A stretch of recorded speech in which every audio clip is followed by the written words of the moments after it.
player আছে দোস্তে আসতে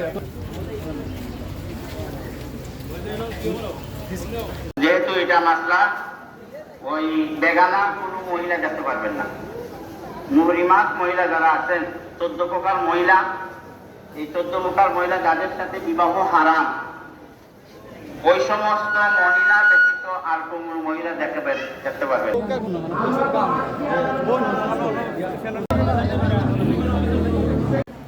এই আয়াতে আল্লাহ পাক রব্বুল আলামিন ঘোষণা